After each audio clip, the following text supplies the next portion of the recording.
I'm a good writer. It's not even like, with like playing grammatically, it's all just like run-on sentences, or like things that like the word. You're like, and this, and that too, and that one. Period. That's what it is. I put too many commas all the time. I felt like I was reading the Death of Reconciliation. I thought it was just one sentence of last. For like 3 paragraphs, yeah. Something like that. Commas and How is stuff. he getting away with this? Why can't I do that? Freaking test code? Yeah. I feel like the I'm really just really depressing, but also really like deep. I enjoy this storyline. I still haven't finished it, so don't spoil me. Oh, guys. Shocker. Shocker. Does he die? He does. He does die. On the last question from the quiz yesterday, I said, what's the important point to take away from this? And I thought, are there a lot of people that live their life this way? How common is it really that people are so invested in their careers that it's like, hate their family, hate their wife, do So whatever they sad. can? I'm sure that there are so many people. It's like the workaholics of the world. Shake it now. It just makes me depressed. Like how could you live your life that way? Like knowing that other people. You I don't always know, be it's sad. like- You'll never have anything to live for. You kind of have like this, you kind of cringe inside as he pushes away his family even more pivotal points, you know. and you're like, Oh, that's easy. And right in chapter 5, when he's like, so and he's just going to live in his wife, try to comfort him, and just like, they hate her evermore in that moment. It's so sad. Now. Well, it's like I was reading some of like the analysis of the book itself, talking about like the parallels between like how he acts with Brazil and like how his wife acted with the officials and between how they treat each other. Like, they're both just jerks to each other. Like this is not okay.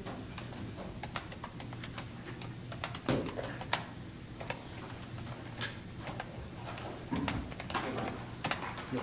In the Death of Having Village, does the author purposely repeat the full names? Full names? Consistently for Uh, a specific literary purpose? Russian names are really weird, so don't get hung up on that because it's like I've heard the joke is that every Russian has 5 names or something like that. Where you know, like there's your given full formal legal name, but then that's usually not how you're referred to. But then your family will refer to you more in like a pet name, but they would use that more publicly than we probably would. So it's easy to get turned around at. Have you seen the Broadway show Natasha Pierre and the Great Comedy Hall? It's just a musical about like 80 pages of War and Peace, Oh, okay. and it's hilarious. Okay. I really recommend it. But Yeah.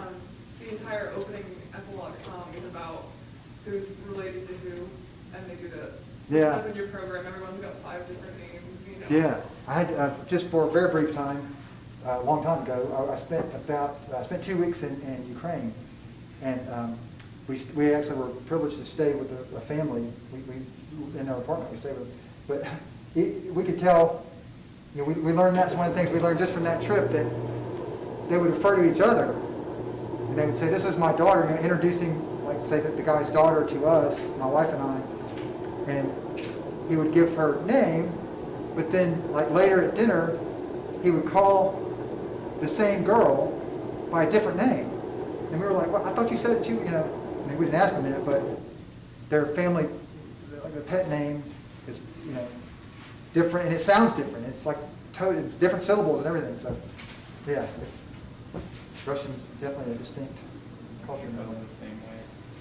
All I know is that the Vich suffix is son of. So Ivan Ilyich so Ilya is probably the Russian equivalent of Eli. So it's Ivan, son of Eli.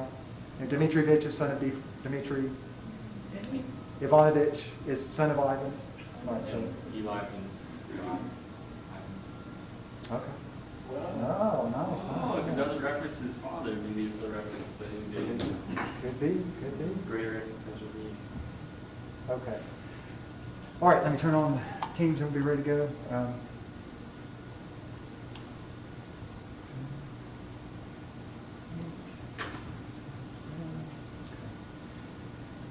All right. Well, thanks again for your patience. I was trying to speed across campus, but I had a few things at the end of class I had to deal with.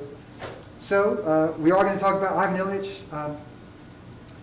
You know, I'm always so, I don't want to say dishonest. It's not that, but I'll say, you know, we'll just touch on this today, and that turns into a half hour. But hopefully that's okay. Hopefully that means we're just squeezing more juice out of the orange. So we're going to talk more about Ivan Ilyich. We're going to talk about the ending. I really pressed our time at the end, trying to of the last period. But the ending is really where the thrust of the message of the book is. So I want to make sure we don't skip over that. So we'll talk about that, and then we're going to talk about some critical theories that we need to get into. We don't want to neglect those either. So okay.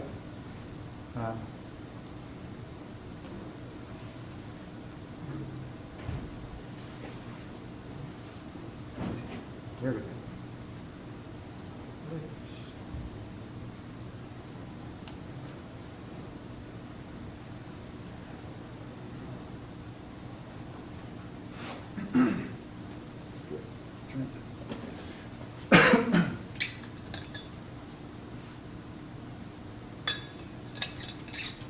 All right.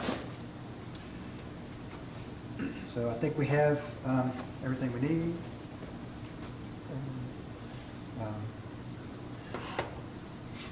So I want to start in chapter 9. If Ivan Ilyich, I'm going to have it on the screen. So if you have it, that's great. I'm going to pull it up here.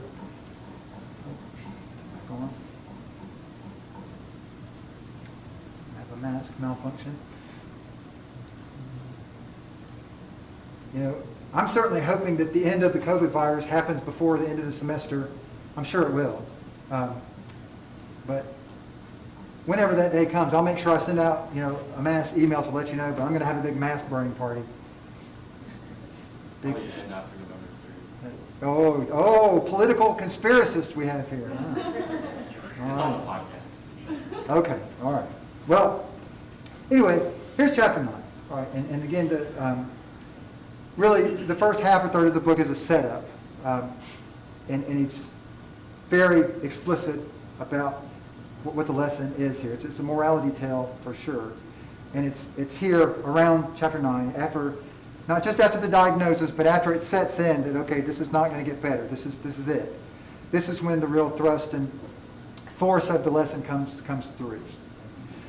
So, can you read that well enough? Maybe I can blow it up more than that.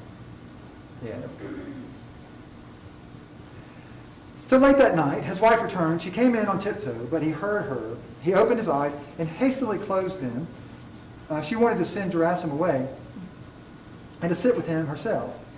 He opened his eyes and said, "No, go away. Are you suffering very much? It makes no difference. Take some opium." He agreed and drank it. She left until about 3. He lay in tormenting oblivion. It seemed to him that they were pushing him painfully into some narrow and deep black sack, and kept pushing him further and could not push him through. And this thing, which is terrible for him, is being accomplished with suffering. And he is afraid, and yet he wants to fall through, and he struggles and he helps. And then suddenly he lost hold and fell and came to his senses. The same Gerasim, sitting at the foot of the bed, dozing calmly, patiently. And he is lying with his emaciated legs and stockings placed on Gerasim's shoulders. The same candle with its shade and the same unceasing pain. "Go away, Gerasim," he whispered. "Never mind, I'll stay, sir." "No, go away." He took his legs down and lay sideways on his arm and felt sorry for himself. He waited only until Gerasim went to the next room and then stopped holding himself back and wept like a child. He wept over his helplessness, over his terrible loneliness, over his cruelty of people, over the cruelty of people, over the cruelty of God, over the absence of God. Now, how many of you are familiar with the Shakespeare play Macbeth? Read that, a few of you? So there's a really tight parallel with one of the main lessons in Macbeth, this passage, the one I have highlighted. So now, first of all, let me say this, that certainly the emotions that are described here, any normal, natural, good person would experience some of these. If we're lying on our deathbed, we're going to have a wave of really intense emotional experience, and they're not, as is the nature of emotions, they're not always going to be rational, right? So I'm not here casting Ivan completely as a villain, because to an extent, okay, these are natural emotions, at least in fleeting ways. But there's also a really important principle here that you see reflected in Macbeth. So if you're not familiar with the story, Macbeth takes place in, I guess, medieval Scotland. Macbeth is a nobleman in the Scottish kingdom, and he shows himself to be very virtuous and valorous in battle in the beginning of the play. And he's commended by the king, and he gets a promotion. He gets advanced up the hierarchy of the king's court and so forth. And then there's a scene, wish I could quote it verbatim, but there's this one line where he says, "Why does such a thought enter my mind that doth unfix my hair and make my heart knock against my ribs?" And he starts this creeping, tempting thought begins to enter his projections of the future, and he really discussed himself at first, at least. And the thought is killing the king and taking the throne for himself. And he has this notion, but at first he kind of fights it off. But then comes in Lady Macbeth, and she is not that he's virtuous at all, but to whatever extent he is, she is not. She is much less so. And Lady Macbeth is the one who comes in and says, "Listen, you need to do what needs to be done. If you were really a man, you'd have the spine to get rid of the king and take over, and then we'd be kings and queens ourselves, and all would be right. But it takes courage, it takes guts, and I don't know if you measure up." And she questions his manhood and his fortitude. So he's manipulated by his wife. They frame the servants and set up this scenario where they murder the king and blame it on someone else. And then, of course, as always happens in such tales, they have to murder someone else to keep that person from revealing the secret. But once that person's gone, they feel like now the dirty deed has been done, and they can go on and live happily ever after as king and queen. But if you're not familiar with it, you might have guessed, it doesn't turn out that way.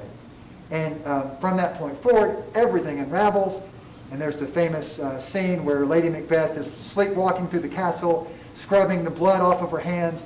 She's out damn spot, and she has just this delusion that her hands are covered in blood when they're actually not, because she's overwhelmed with guilt. She winds up committing suicide because of it.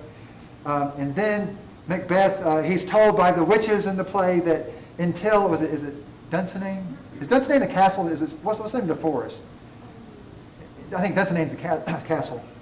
Anyway, whatever the forest's name is Macbeth will remain king until the forest storms the castle, which he takes to mean forever, because of course a forest can't uproot itself and storm a castle. But then everything's unraveled at the end of the play, and everything's gone awry, completely opposite of what Macbeth had hoped. And there he stands with this opposing army that has cut down the trees and the branches in the forest, used them for cover, and advanced toward the castle. And fact is, it does happen, and he's taken out at the end. But there's this famous line before Macbeth's demise, and you might know it. He says, "Life is a tale told by an idiot, full of sound and fury, signifying what?" I remember he says, "Life is a tale told by an idiot, full of sound and fury, signifying nothing." And a big part of what he's saying is, life is good to some people and not others. What can you do? You're no match against the machine of fate. Looks like this is just the way the cards have been dealt to me, so it doesn't mean anything. I can't do anything about it. This is just how, it's a change in weather, and there you go. Well, the problem, of course, is that no, Macbeth, this is a problem of your own creation. You're in this situation because of the decisions that you made. This is not just fate. It's not just the way life has dealt you a bad hand. It's a direct response to your own choices. Right? You created this situation, literally. Well, I think the same thing is true with Ivan right here. Now, again, taking into account the fact of the surge and the range of disparate emotions we would all feel were we, knowingly on our deathbed. But when he says, he wept over his helplessness, over his terrible loneliness, over the cruelty of people, over the cruelty of God. At what point in Ivan's life, before this moment, had he ever given any thought to the issue of God? Well, that's something that's never taken up any space in his mind. Remember the scene where he's on the bench as the judge and his mind wanders to the, matching the drapes with the sofa in his living room, or something to that nature. That's the kind of thing that he's always given himself to thinking about. And now he's angry at God, at the cruelty of God. And notice the contradiction between the cruelty and the absence of God.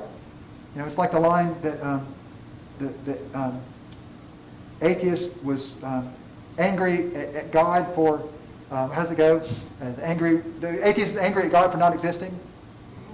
Right? Now, I'm being biased here. I'm making an argument, but aside from the philosophical question of the existence of God, I mean, how can Ivan be angry about something that he's never invested in? The cruelty of people. And this actually says it explicitly a little bit down from here, that he realized when he looks at his wife and how superficial and callous she is, that he's just looking at himself. Because she lived just like he did. And she had the attitude and the set of values exactly as he did. So here, as with Macbeth, Ivan is literally, because he's in his deathbed, but he's lying in the bed that he made. Right? He's suffering here, but his suffering is a direct result of his own decision making. And this goes back to the point that Ryan raised, I guess last week, about I was talking about that that moral trajectory, the trajectory of character development that is so clear from considering Aristotle's virtue ethics, that we're all moving down a certain path in a certain direction. Well, okay, the way you go down Aristotle's path, suggested path of virtue, is you make certain decisions. Well, how do you go down the opposite path? You don't do anything. Right?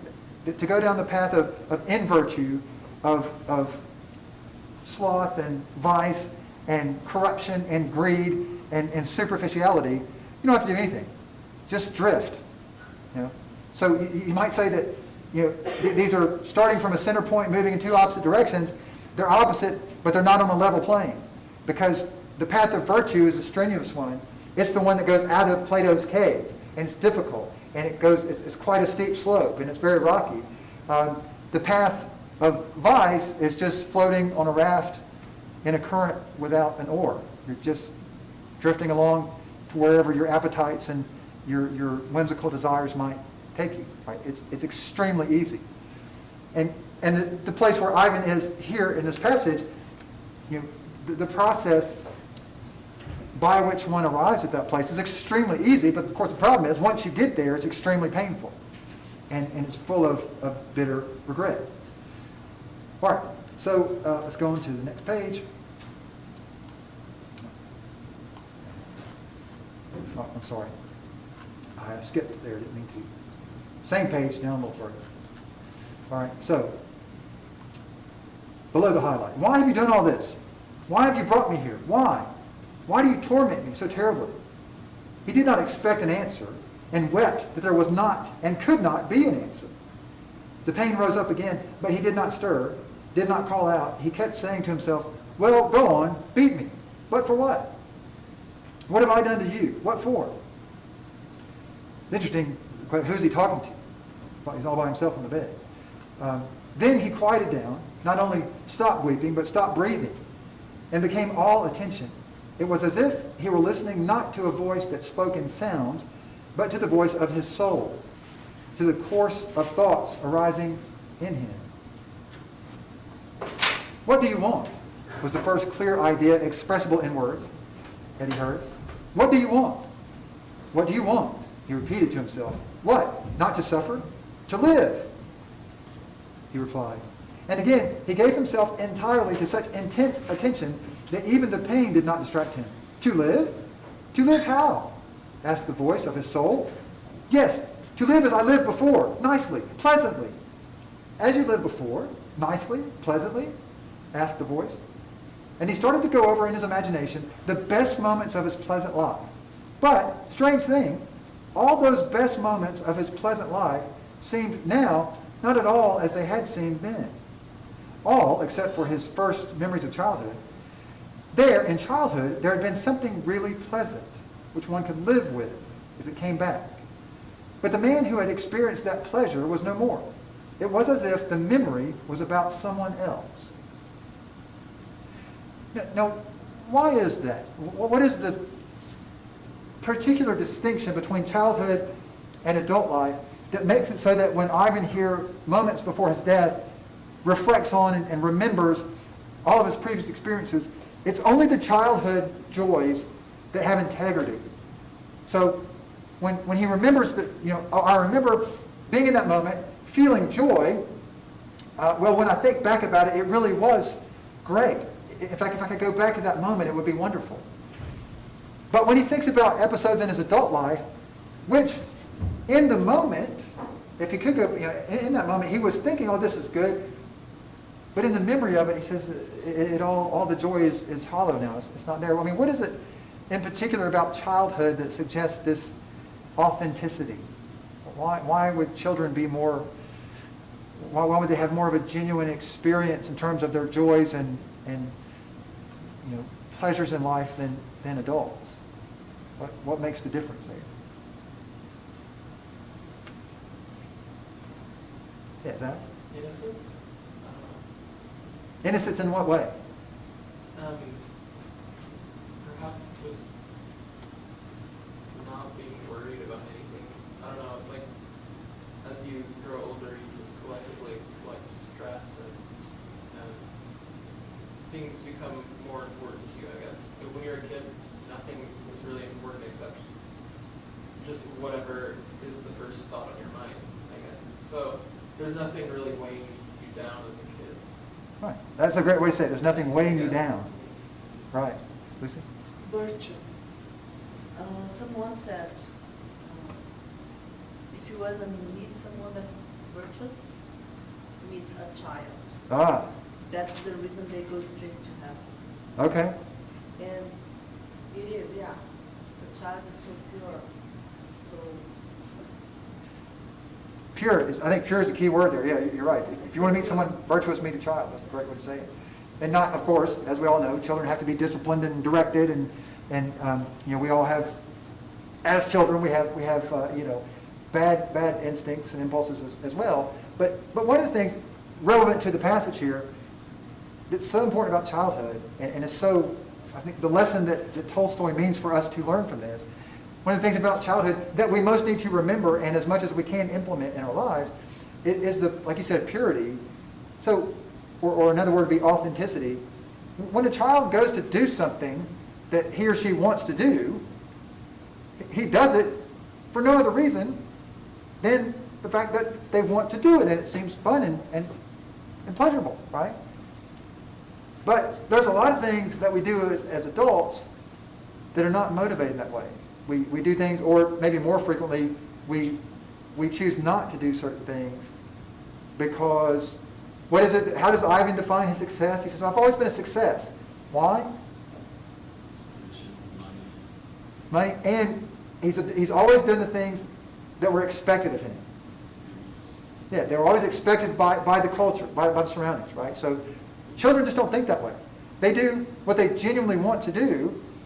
They don't have any sense of, oh, I better not do this because it would, such and such expects me, Like, I told you I have to really push it to get across campus, right? So, what if I left my previous class in here at whatever that is, 9:45 or so, and I'm pushing it to get over to the Clark building, and one of the maintenance guys is, and let's say this is when campus is full, right? Not during COVID. And one of the maintenance guys is one of those, ATVs the gas-powered golf carts around campus, and he's right there when I come out the door.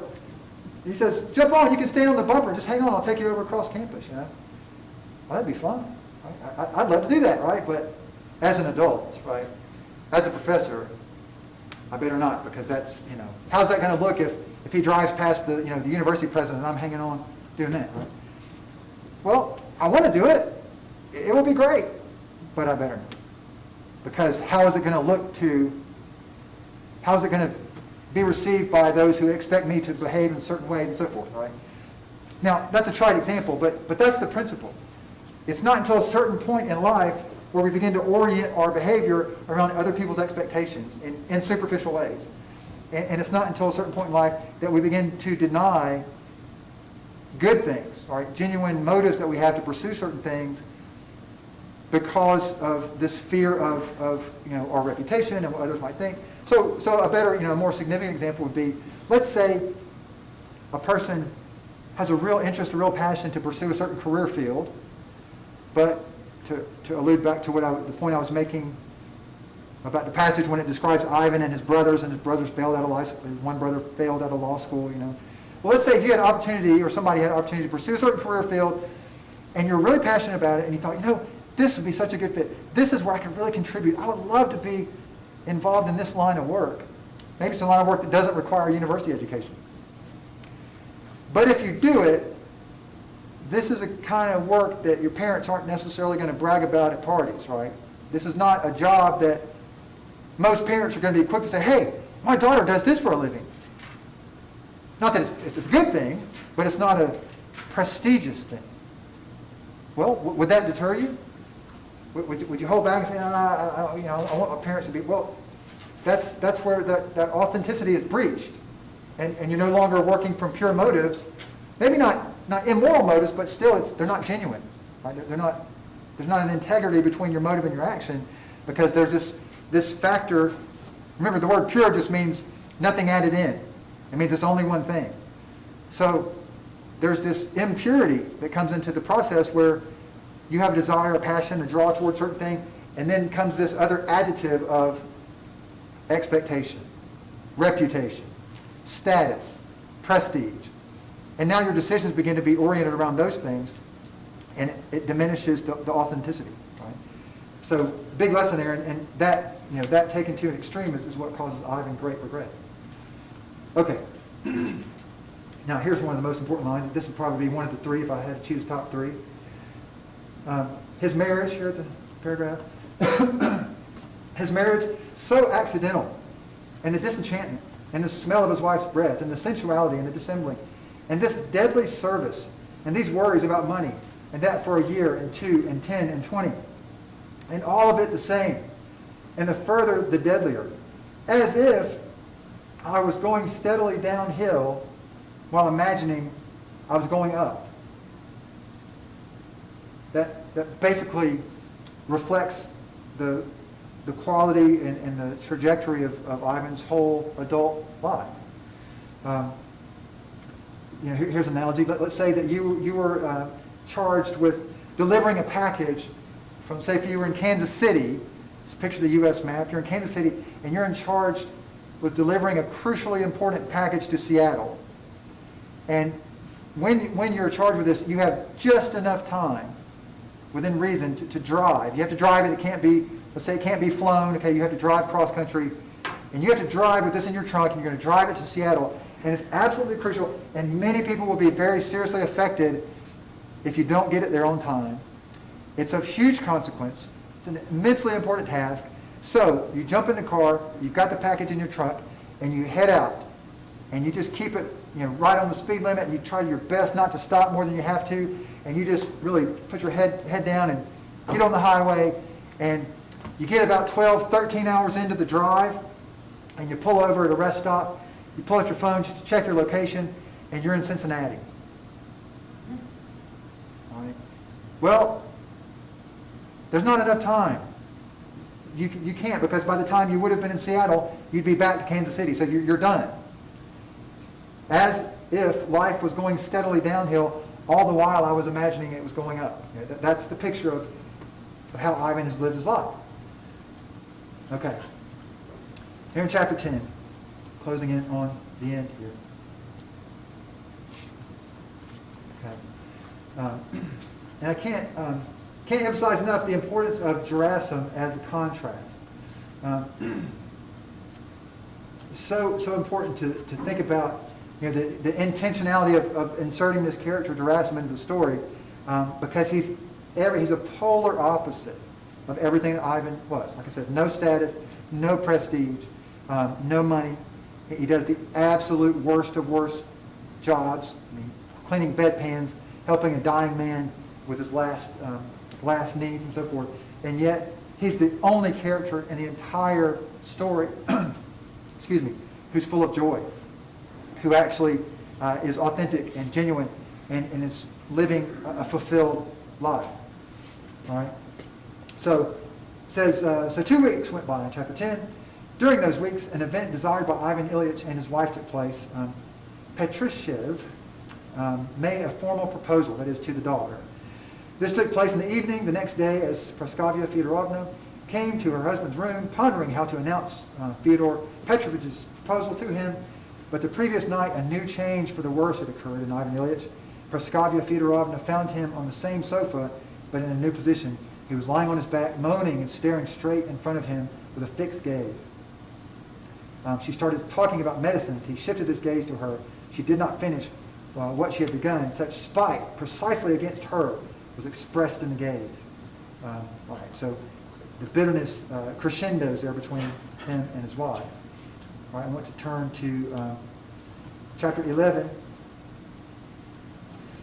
and then we'll be to the ending point here in just a minute.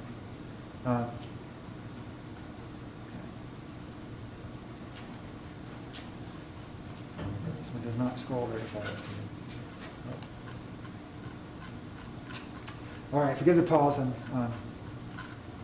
This computer does not cooperate very well. Okay. Here we go.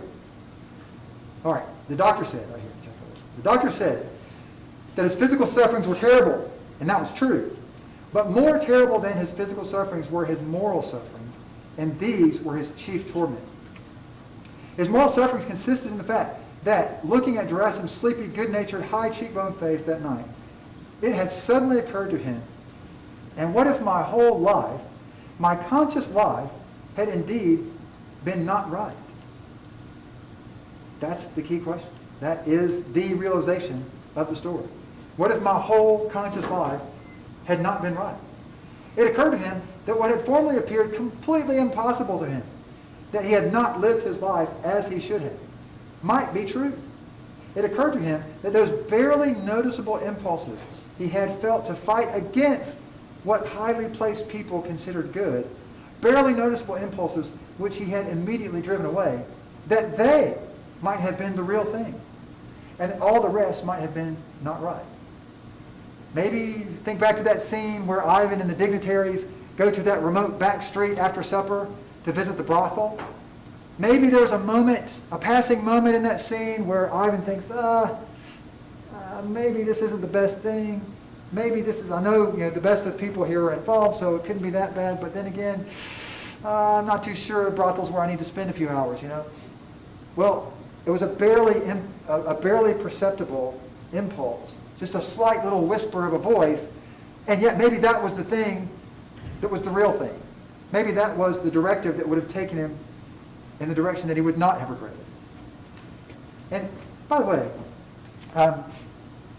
there are a number of people who, for different reasons, it's interesting because there are some people who hold this same philosophy, or I should say they embrace the same conclusion from radically different philosophical premises. There are some people who think that life is determined.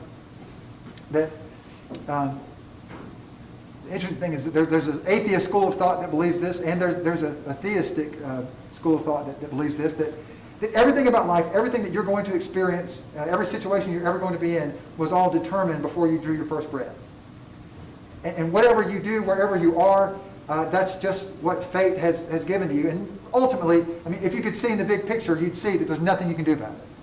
Because the immutable dictates of faith simply is what it is, are what they are, and we're just cogs in the machine.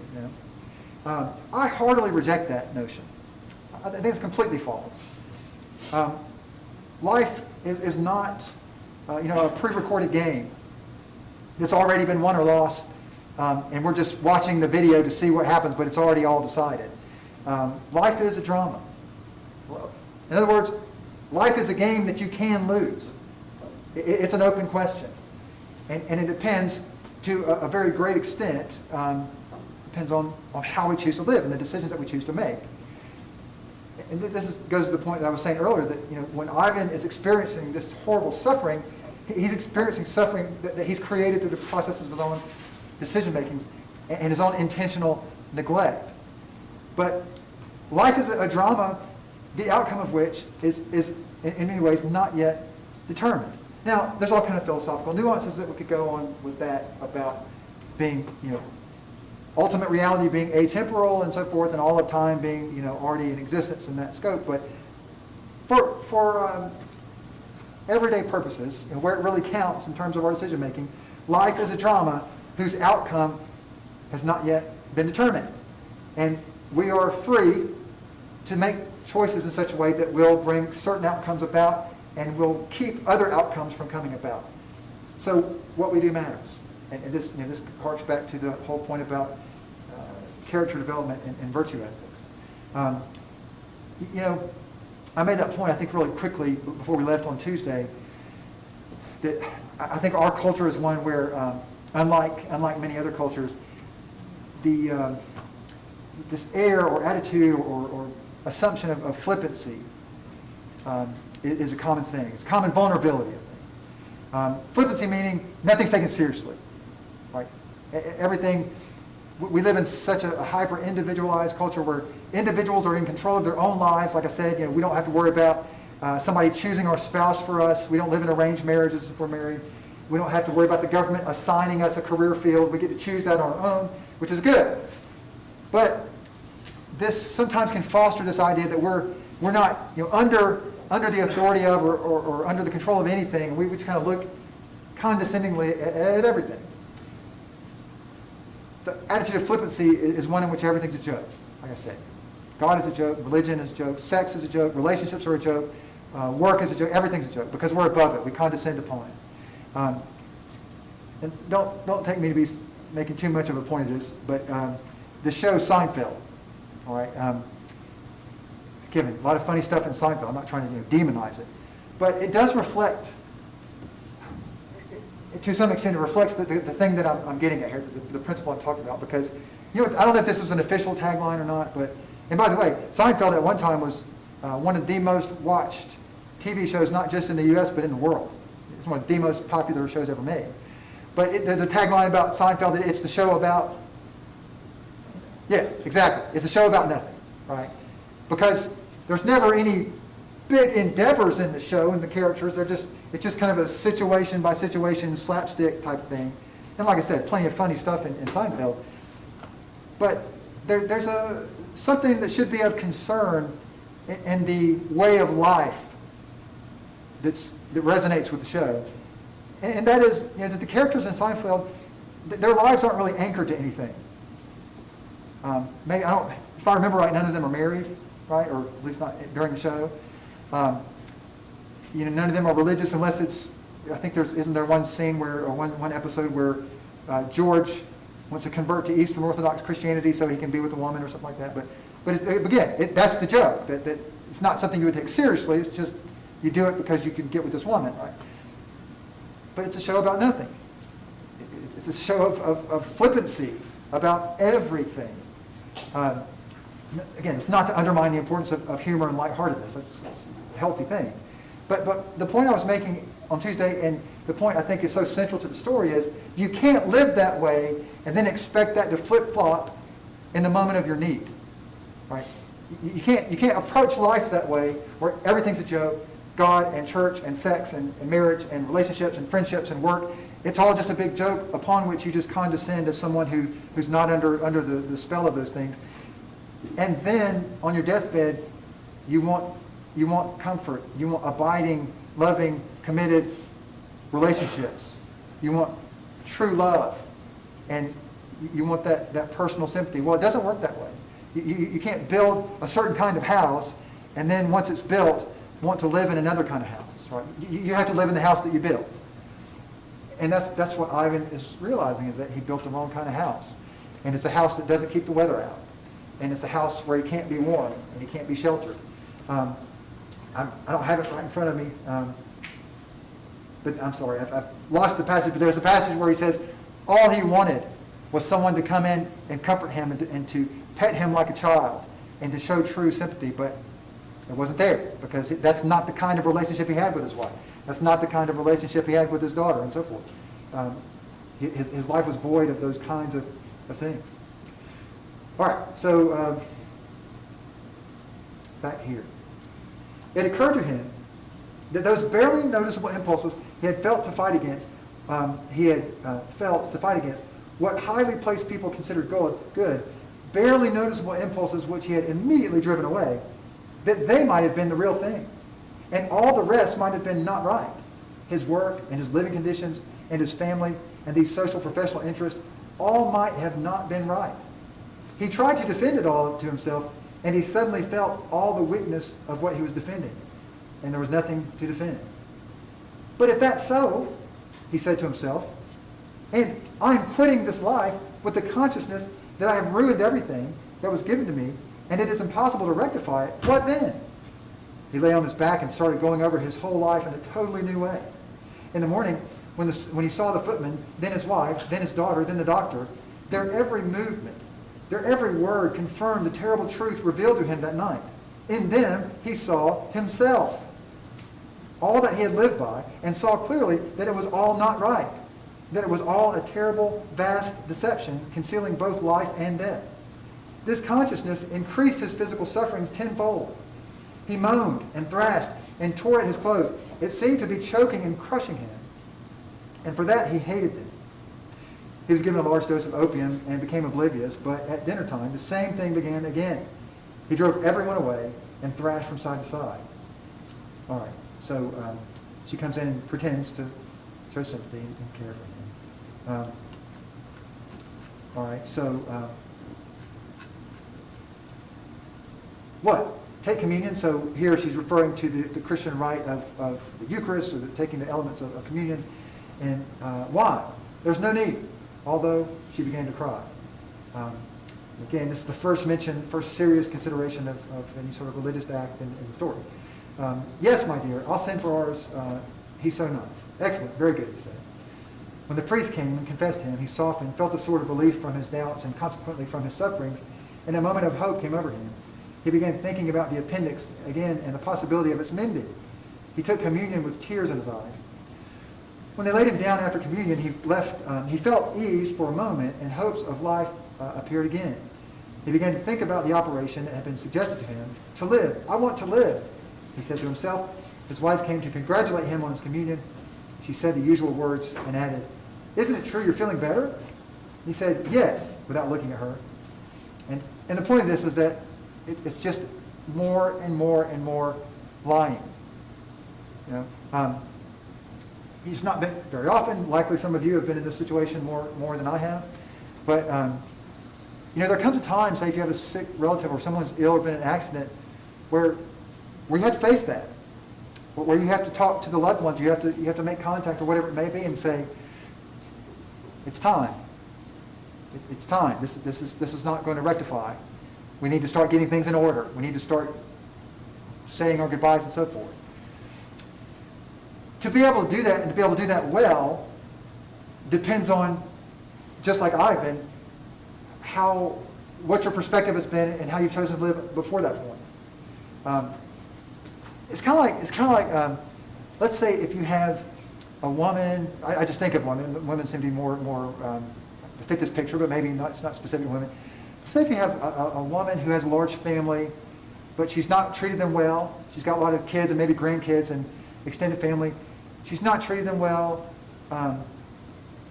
You know, she's been pretty self-absorbed and she's been pretty calloused, and she's not made any effort to help people in their time of need, and just not been really to her family what she should have been, not prioritizing like she should have.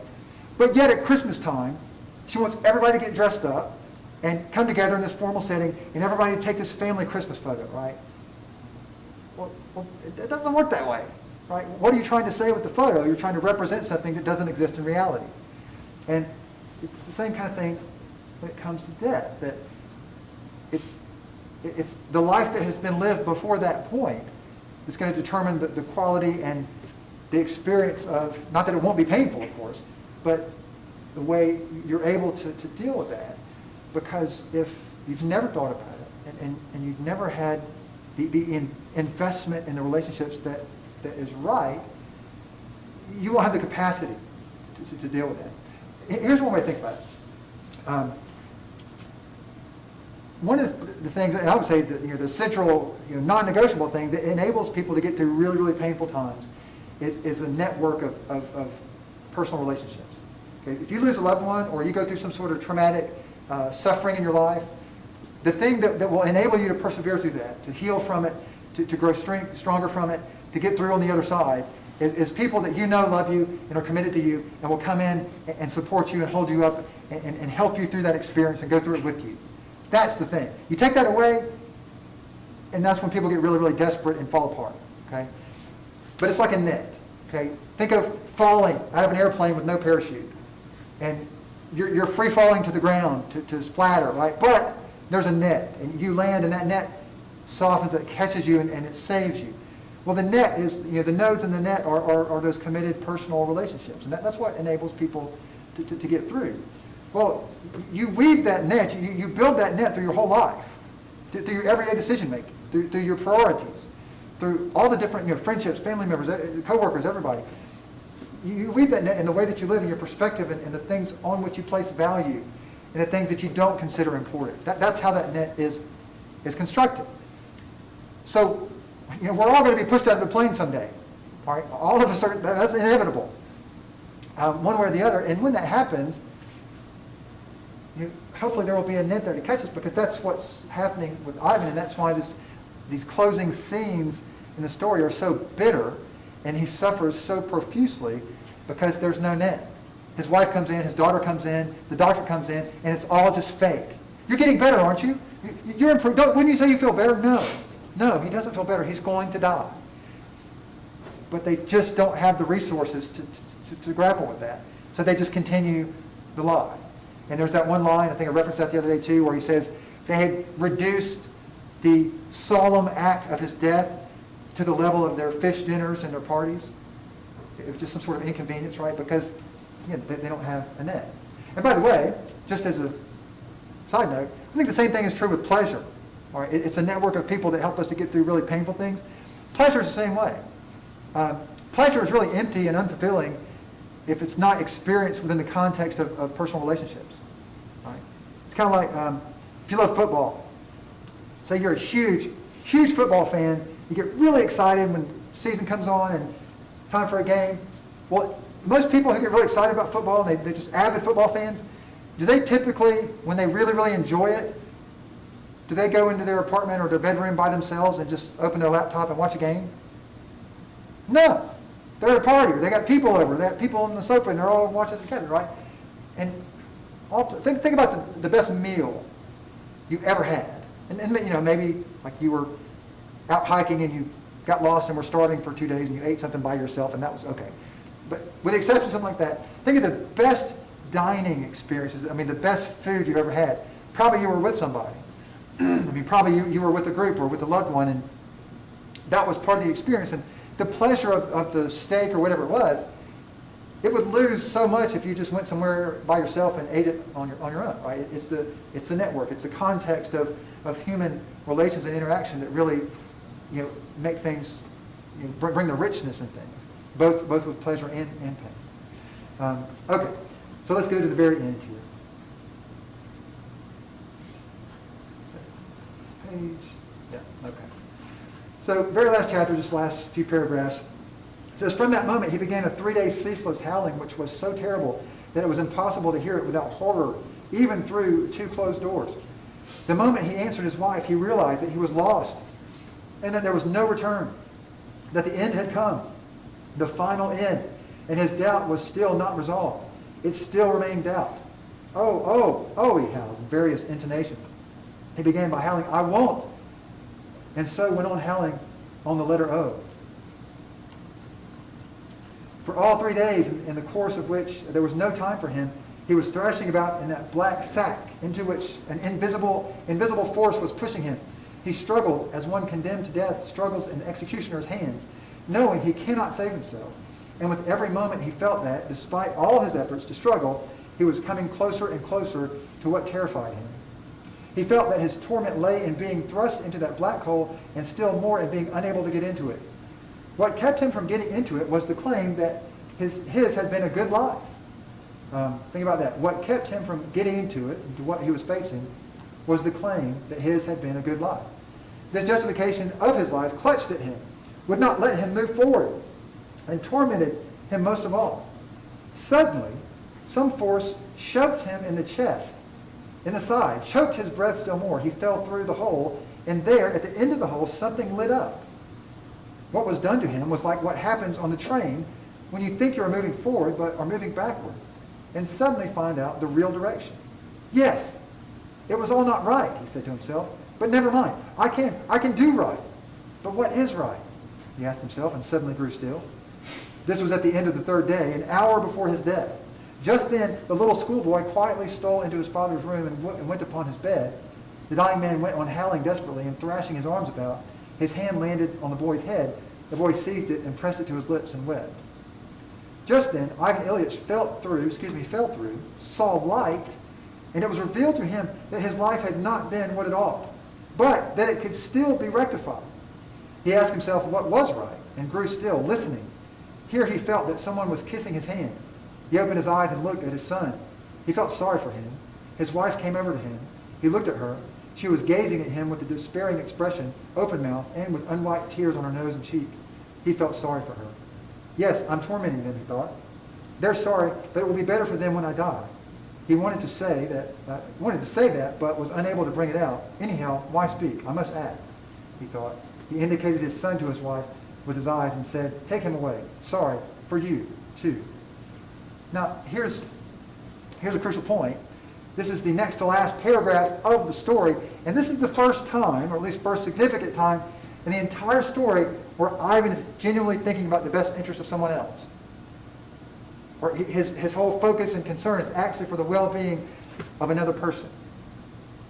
He's never done that before. This is a totally new paradigm for him that he has moments before his death. All right. He's no longer able to correct himself, waved his hand knowing that the one who had to understand would understand. He tried to say forgive, but said forgo. And suddenly it became clear to him that what was tormenting him and would not be resolved was suddenly all resolved at once, on 2 sides, on 10 sides, on all sides. He was sorry for them. He had to act so that it was not painful for them. To deliver them and deliver himself from these sufferings, how good and how simple, he thought. And the pain, he asked himself, what's become of it? Where are you, pain? He became attentive. Yes, there it is. Well then, let there be pain. And death, where is it? He sought his old habitual fear of death and could not find it. Where was it? What death? There was no more fear because there was no more death. Instead of death, there was life. So that's it, he suddenly said aloud. What joy. For him, all this happened in an instant, and the significance of that instant never changed. For those present, his agony went on for 2 more hours. Something gurgled in his chest. His emaciated body kept twitching. Then the gurgling and the wheezing gradually subsided. It's finished, someone said over him. He heard those words and repeated them in his soul. Death is finished, he said to himself. It is no more. He drew in air, stopped at mid-breath, stretched out, and died. All right. So I hope that you saw the significance in this that I have. Like I said, this is, to me, one of the most meaningful things that I've read over the years. It's a powerful, powerful story. Before we switch gears here into our next lesson, any thoughts, any other comments or questions or ideas about Ivan that you wanted to comment upon before we switch our focus? All right. Yes, Colton. I just thought it interesting, at least from a literary point of view, of the allegories that are made right as he dies, the fact that he's in torment for 3 days and 3 nights, the fact that right as he dies, it says it's finished, and I feel like it's very parallel to Christian and specifically Christ's promise.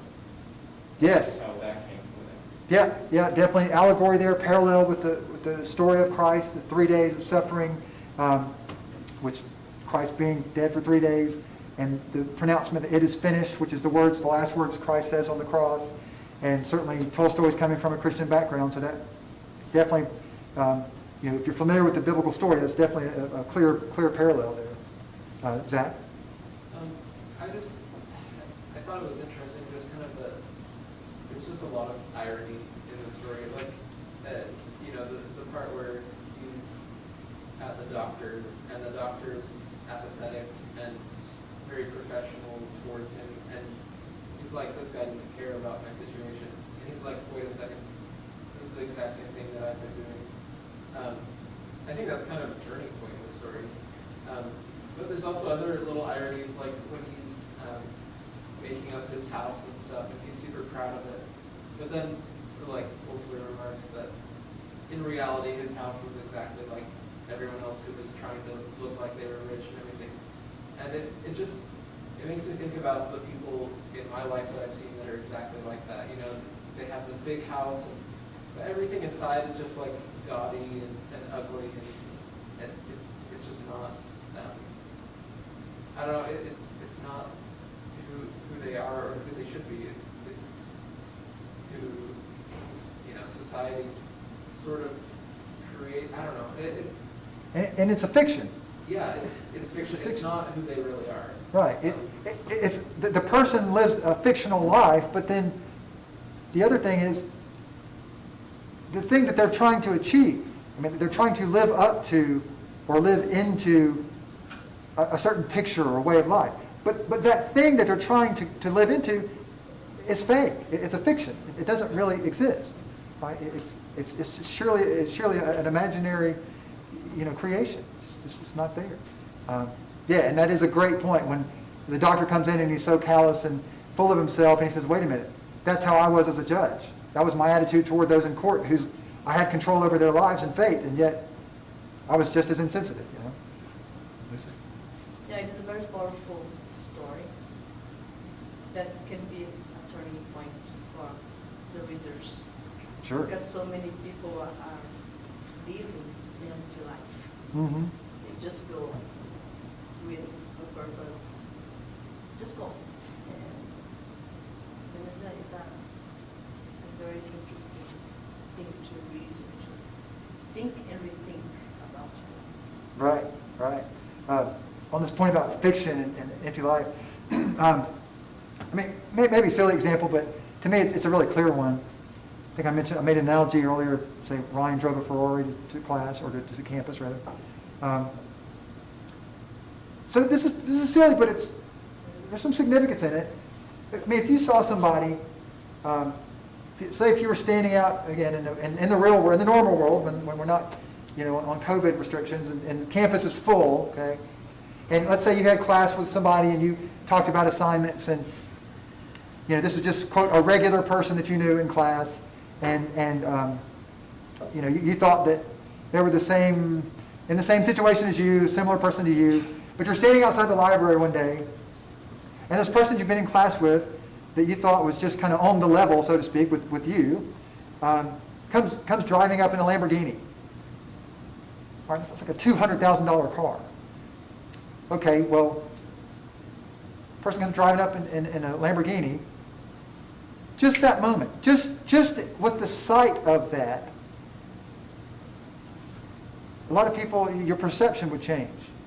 You would think of that person in a very, very different light. Not you would, but many people would be tempted to. And it's almost like that person's situation, that person's character, the kind of life they live, you would think, oh, they're in this whole other realm. This signifies that person exists in this totally different way. But this is what I'm saying in response to Zach's comment. That thing that our imagination is projecting, oh, you drive a Lamborghini, therefore you must live in this world. Well, that world is a fiction. That's just a nonsense, just a creation of the imagination.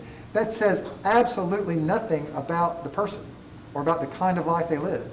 It might say something about their income. It might say something about, I don't know, maybe they inherited a car or whatever. But whatever it is that we think that suggests in terms of any significance, it doesn't. It's something that it's just a made-up notion. And yet, people will orient their entire lives around made-up notions, around fictional, imaginary worlds of, quote, success, right? That's what's so sobering. That not just that, oh, people have these false ambitions and so forth, but no, not just that we have false ambitions, that we invest our entire lives for 60 years or more in something that that doesn't even exist, right? That's empty at its core. Right? That's the sobering thing. All right, well, I need to introduce you to a couple points for our next section before we check out today. And I'm so bad about, okay, I don't see any comments there. So bad about keeping up with my wife makes fun of me because I can't multitask. And I don't do very well with that. Don't do very well with that on the teams here. Okay. So I want to introduce you to, totally switching gears here, not totally, but kind of abruptly switching gears, to some ethical theories, one of which we've already talked about in pretty good detail, the virtue ethics, which I'll say, call it bias if you want, I believe is the superior one, virtue ethics. But there are two other ethical theories that we need to be familiar with. I would definitely do you a great disservice if you went through ethics and values course and did not have a good grasp of deontological and utilitarian theories of ethics. So we're going to take a few minutes in our last, 15 or so, and talk about deontological ethics. And then we'll spend a little bit of time next Tuesday talking about that and the utilitarian view. Maybe say a little bit about utilitarianism today as well. So, and again, these are just theories or paradigms that are well formulated and, or paradigms or frameworks that people often appeal to and kind of orient different people's decision-making process when it comes to ethically significant things. Okay? So, Immanuel Kant, I told this to the last class. I didn't think they would think it was that funny, and I was right, they didn't think it was funny, but I'll share it with you anyway, just because if they had to put up with my stupid comments, so do you. Anyway, so Immanuel Kant is one of the most influential philosophers in the Western world. If you chose 5 philosophers that have influenced Western thought more than any others, Kant would certainly be in the top 5. Anyway, I think this is funny. I did some of my graduate work through a school in England, and I was over there a couple different times. And so there's this one philosopher I like to listen to, he's an American guy, and he doesn't agree with some of Kant's philosophy, and he took a little jab. He's a funny guy, he makes jokes a lot, and he called him Immanuel Kant, because he thought he's wrong at a certain point, so he referred to him as Immanuel Kant, right? Well, I was in this discussion with my professor there in England, and we're just talking about, Kant comes up, and he says, yeah, let's talk about Kant. And I was like, yeah, that's funny, just like the guy. I was like, oh, wait a minute. That's how British people say it. They say Kant, because when they say Kant, they say what we mean when we say Kant, right? Because of the British accent. So I was like, oh, no, you're serious. Okay, sorry about that. No, I thought it was a joke. Anyway, so Kant is hugely influential. Now, if you majored in philosophy or if you took a graduate studies in philosophy, you could do and there are whole semester courses devoted on the works of Kant. So very sophisticated thinker, a lot of voluminous writings from him. So point being, we're just going to focus on one particular point that's significant for our study in ethics, but there's a lot more to be said about Kant. And I will mention a couple of things he's known for, but we're going to focus only on one. And that is the deontological paradigm. All right, the word deon in Greek just means duty. And the deontological view says you do what's right because it's your duty to do so. In other words, because it's the right thing to do. And the fact that we are human beings existing here on this planet, just by virtue of the fact of our existence, we have a duty to do things that are morally correct, that are morally upstanding, and we do it because we want really, this is very compatible with Aristotle's view, that we do it because it's really in our essence as people to do it, to act virtuously. So the key point here is the line on the bottom. We do things because it's the right thing, not in order to achieve some other end. So intention or motive, will, that's a central principle in deontological ethics, a central principle that validates an action, what you intend. Okay? So here's a silly scenario, but proves the point. Okay? Let's say it's Caden, not Cade, Caden, right? Of course. Part of the price of sitting on the front row is you get used for all the analogies. Okay, so let's say semester goes by, and Caden's been a great student, which of course is true, and I want to thank him for his engagement in the class, and just want to thank him because I really appreciate him. I say, Caden, you know what, I'm going to take you out to lunch. It's on me, my treat, whatever you want, right? You just name it, okay? And let's say we go to like a cafeteria style where you go through the line and you choose your items a la carte, and he tells me everything he wants, and I say, hey, you go take it easy. I want this to be totally relaxing for you. Just go get a seat. I'll bring it all to you. Okay? So I go through, get all of his favorite food, get a huge dessert, everything, drink, and I'm walking back to the table, and just about 5 feet out, I trip and throw the whole thing on Caden. And he doesn't get to eat one bite because of my clumsiness, completely squandered the meal. Right? We can't, let's say, bar's closed, the line is closed, and we can't go back and get it. Okay, here's the question. Is there still value in my taking him to lunch? Does it still have any significance? Does it have any meaning? Or would it have been better if I hadn't taken him at all because he gained no benefit from it? Right? He didn't get to eat one bite of food, so it would have been best if we just let it be and I'd say, hey, thanks for your engagement, we'll see you later. Right, Zach? It's the thought that counts. The thoughts that counts, right. And that phrase is the colloquial expression of deontological ethics, right? That what matters is what you intended, even if it didn't result as you had hoped. Now, of course, if you genuinely intend the good thing, then you're going to want the result, because if I genuinely want to show my appreciation for Caden, then I would want him to enjoy his meal. But that's not the ultimate thing. That's not the most important thing. The most important thing in the deontological view is what you mean, what you want to happen. So there's still value, and in that scenario, if Caden is a deontological thinker, then he would say, it's okay, Mitchell, because it's the thought that counts. I appreciate, it's too bad I didn't get to eat lunch, but I appreciate your gesture nonetheless, because that means something. That's a value. Colton? Within that, I feel living within this education would be extremely important, because without that, your intentions could lead to terrible consequences, even if you had really good intentions at heart. I mean, you could use this argument for, going back to our last time, the Nazis said, well, they were trying to do what they thought was good. They had good intentions. Right. So does that make them blameless? No, of course not. Yeah, that's a great observation there. Yeah, and this calls for discernment, and this highlights the complexity of when we're making, trying to assess morally significant situations. So for the Nazis, you might say, on the premise of Nazi ideology, okay, if you accept the premises that there's a race hierarchy, the Aryans are at the top, and the Aryans are fully humans, and Jews and blacks and Asians are not, and so forth. Okay, if you go with that assumption, then yes, if those things are true, then to do good would be to pursue the interest of the Aryan race.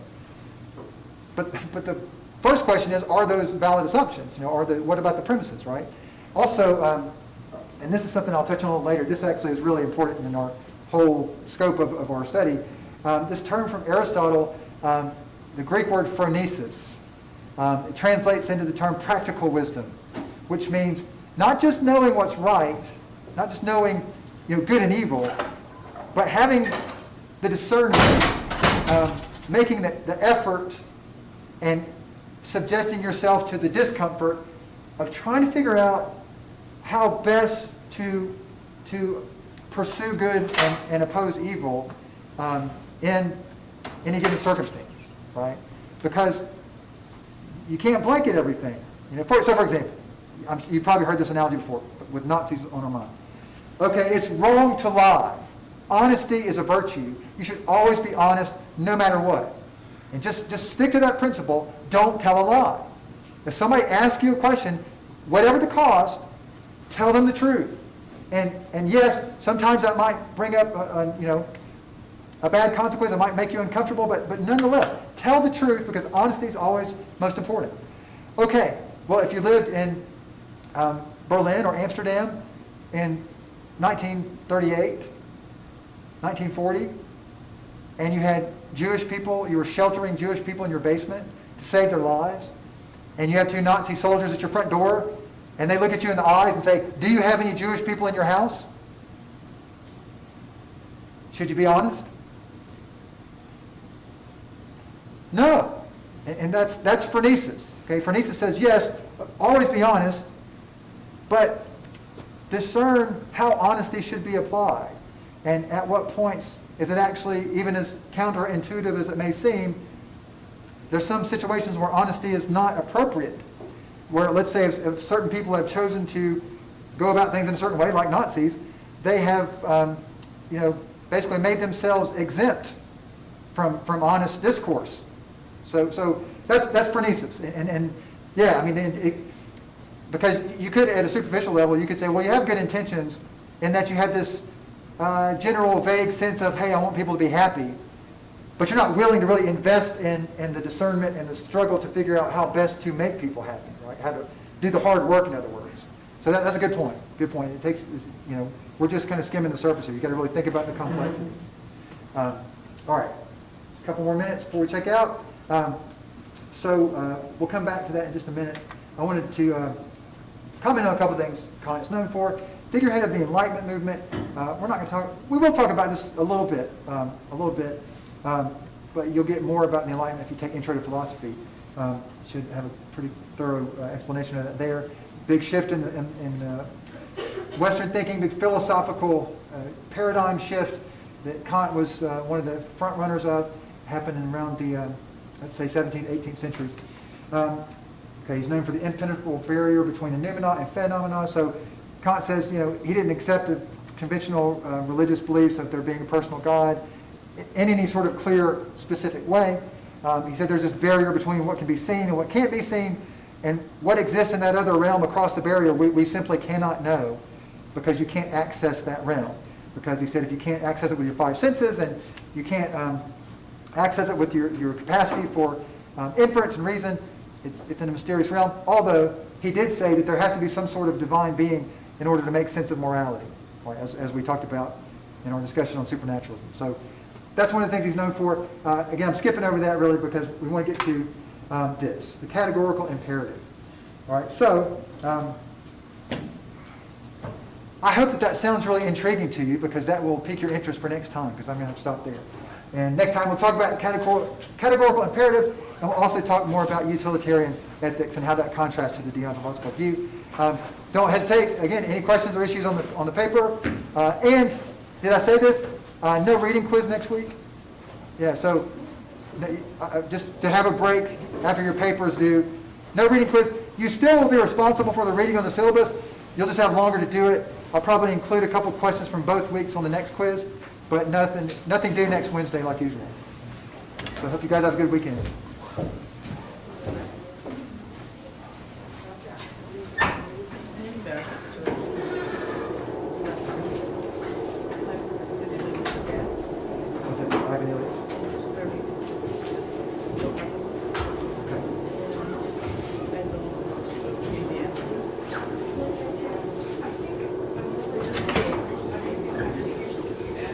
Send you a PDF. I can send you a link and you can just download it.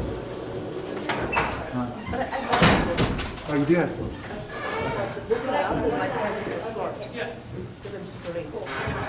Well, I know, I was like, well, I guess. Because I'm going to read anyways, because I have to read. Right. Because my illness. I'm going to read anyways when I get the book. okay. But if you could send me pages, then I should just... You know what? How about this? I've got a copy that's highlighted where some of the points I talked about in class. That's on a PDF, so I could just send you a link to that, and you could download that and see the highlighted parts. Then it was going to be linked to the questions. Yeah, and I could just send you the quiz questions along with that. Yeah, that might be So helpful. you sent me the questions. Already? Yeah, you already have that. Yeah. Yeah. Because I will read the book for sure. Right. This book is wonderful. But super late. Yeah, if you can. Okay, I'll do that. I'll just let you know. Then I study the highlights and try to answer the questions. Because the quiz is 5 questions on him. Versus another.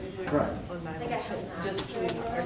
So I'm like, really Is good it, at But I take notes all the same for the lecture.